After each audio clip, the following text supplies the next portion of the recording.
পল্লী উন্নয়ন সমবায় মন্ত্রণালয়ে বিশাল নিয়োগ বিজ্ঞপ্তি প্রকাশিত হয়েছে 60,000 পদে। তো এই নিয়োগ বিজ্ঞপ্তি সংক্রান্ত এ টু জেড বিষয় আজকের এই ভিডিওটিতে তুলে ধরা হবে।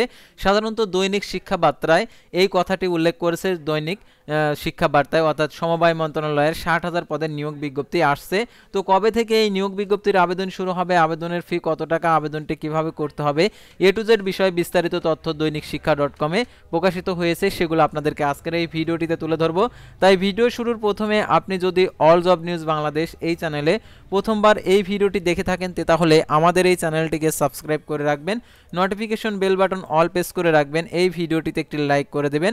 আর যারা আমাদের ফেসবুক পেজে ভিডিও দেখছেন, আমাদের ফেসবুক পেজটি লাইক দিয়ে ফলো করে আমাদের ফেসবুক পেজের সঙ্গে থাকবেন। আমাদের ফেসবুক পেজ এবং ইউটিউব চ্যানেলে যে সকল আপডেটগুলো জানতে পারবেন, সরকারি বেসরকারি এনজিও, ডিফেন্স, শিক্ষক নিয়োগ, sales, marketing, railway job, NGO job, এক কথায় সকল ধরনের নিয়োগ বিজ্ঞপ্তির আপডেট জানতে পারবেন। আর ডিসক্রিপশন বক্সে আমাদের ফেসবুক পেজের লিঙ্ক দেওয়া আছে, যোগাযোগ করতে পারেন। আর জরুরি প্রয়োজনে হোয়াটসঅ্যাপ এবং ইমো নাম্বার দেওয়া রয়েছে, সেটাতেও আপনারা যোগাযোগ করতে পারেন নিয়োগ সংক্রান্ত এ টু জেড বিষয় জানার জন্য। তো এখন আমি আপনাদেরকে দেখিয়ে দিচ্ছি 60,000 পদে যে নিয়োগ বিজ্ঞপ্তি প্রকাশিত হয়েছে সেই নিয়োগ বিজ্ঞপ্তি সংক্রান্ত তথ্য। তো ভিউয়ার্স, দেখতে পারছেন 60,000 জনবল নিয়োগের বিজ্ঞপ্তি আসছে।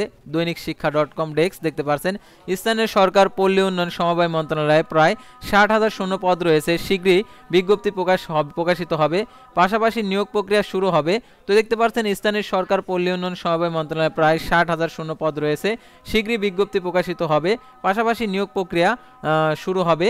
তারপর দেখতে পাচ্ছেন শুক্রবার 13 ডিসেম্বর রাত 8:15টার দিকে নিজের ভেরিফাইড ফেসবুক অ্যাকাউন্টে পোস্টে তিনি এই তথ্য জানান। স্থানীয় সরকার ও যুব ক্রীড়া উপদেষ্টা আসিফ মাহমুদ সজীব ভূঁইয়া। তো দেখতে পাচ্ছেন এখানে ফেসবুক পোস্টের আসিফ মাহমুদ লিখছেন, শুধু স্থানীয় সরকার পল্লী ও সমবায় মন্ত্রণালয়ে 60,000 শূন্য পদ আছে, শীঘ্রই নিয়োগ প্রক্রিয়া শুরু হবে। এর আগে গত 2 ডিসেম্বর জনপ্রশাসন মন্ত্রণালয়ের চিঠিতে জানানো হয়েছে, সরকারি কর্মচারীর পরিসংখ্যান 2023 অনুসারে বর্তমান সরকার অনুমোদিত পদের সংখ্যা রয়েছে 4,73,000 একটি। সম্প্রতি বাংলাদেশ পিএসসি 47তম বিসিএস এর নিয়োগ পরীক্ষার মাধ্যমে 3,688টি শূন্য পদ পূরণের জন্য বিজ্ঞপ্তি প্রকাশ করেছে।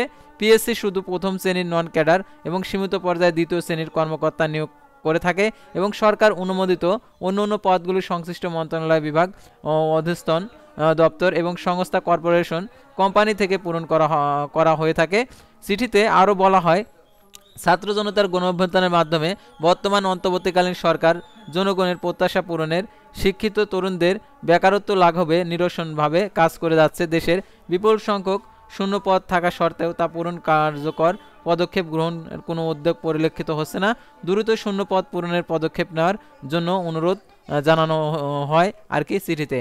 তো আরও যে আপনারা নিয়োগ বিজ্ঞপ্তির আপডেটগুলো জানতে চান, অর্থাৎ অন্য যে কোম্পানির সেই নিয়োগ বিজ্ঞপ্তি জানার জন্য, তো আপনারা আরও একটি ওয়েবসাইট রয়েছে, অর্থাৎ জব বক্স নেট, অর্থাৎ আপনারা জব বক্স নেট এই ওয়েবসাইটের মাধ্যমে আপনারা বিভিন্ন ধরনের চাকরির আপডেট জানতে পারবেন। অর্থাৎ কোম্পানির, অর্থাৎ আপনি যে কোম্পানিতে চাকরি করতে চান আপনার কোথাও খুঁজতে হবে না, আপনি এই ওয়েবসাইটের মাধ্যমে সকল নিয়োগ বিজ্ঞপ্তির আপডেটগুলো জানতে পারবেন। যে কোনো কোম্পানিতে সরাসরি যোগাযোগ করে আপনারা আবেদন করতে পারবেন। আর দেখতে পাচ্ছেন এখানে লোকেশনও দেওয়া আছে। তো এই লোকেশনগুলো অনুযায়ী আপনি যে লোকেশনে চাকরি করতে আগ্রহী সেই লোকেশন আপনারা সিলেক্ট করে আবেদন করবেন।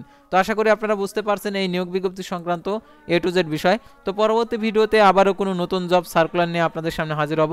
সে পর্যন্ত সবাই ভালো থাকবেন, সুস্থ থাকবেন।